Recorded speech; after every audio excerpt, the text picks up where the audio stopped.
شايفين الجمال بجد تحفة جدا، قد ايه هشة جدا جدا وطرية. اول حاجة معايا كوباية من الزيت النباتي،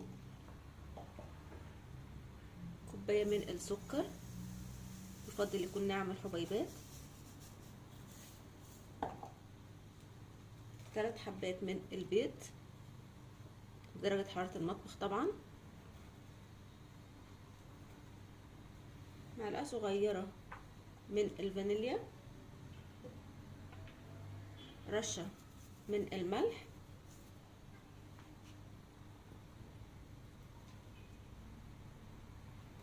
كوباية من الحليب الدافي من كوباية لكوباية وربع.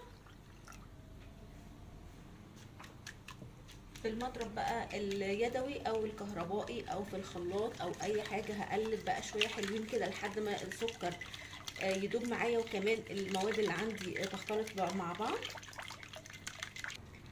دلوقتي السكر داب تماما، هنزل ب3 معالق من الكاكاو الخام،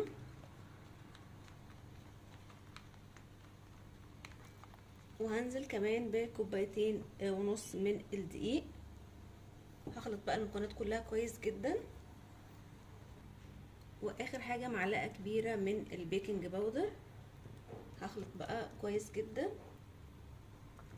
كده. الخليط بتاعنا بقى جاهز بالقوام اللي احنا شايفينه ده كده.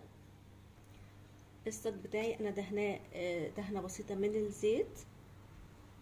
الفرن بتاعي انا مسخناه من اول ما ابتديت اشتغل في الكيك على درجه حراره 180.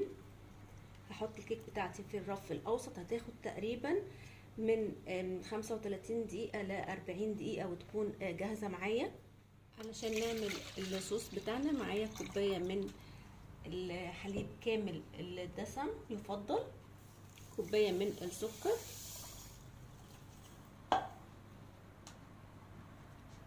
كوبايه الا ربع من الزيت النباتي، 3 معالق كبار من الكاكاو الخام، رشه من الفانيليا معلقه صغيره، رشه من الملح عشان تعادل السكر. هضرب كل المكونات دي كويس جدا بالهاند بلندر او في الخلاط. كده الصوص بقى جاهز معايا، شايفين تقيل ازاي؟ وكمان هحطه في التلاجة او في الفريزر يتماسك شويه اكتر من كده، هوريه لكم كمان بعد ما يتماسك. دلوقتي الكيك خلصت معايا، بقت جاهزه بالشكل ده كده، وكمان اختبرتها بالخله زي ما احنا شايفين كده. هقطعها الحجم اللي احنا حابينه وكمان الشكل اللي احنا حابينه. قطعتها مربعات بالشكل كده.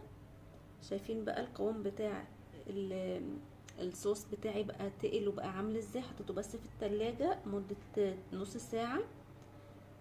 لو حابين يكون اتقل من كده هتسيبه اكتر من كده، يا اما هنحطه في الفريزر. شايفين يعني بجد كفايه الشكل، لسه بقى الطعم ان شاء الله هيبقى حلو قوي قوي قوي.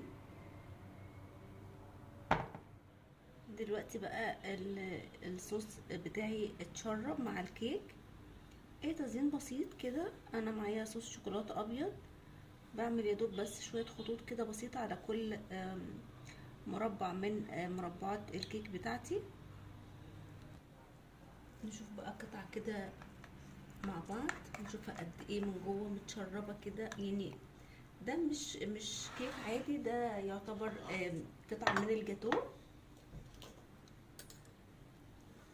نشوف بقى قد ايه هشه من جوه ومتشربه الصوص حلو قوي.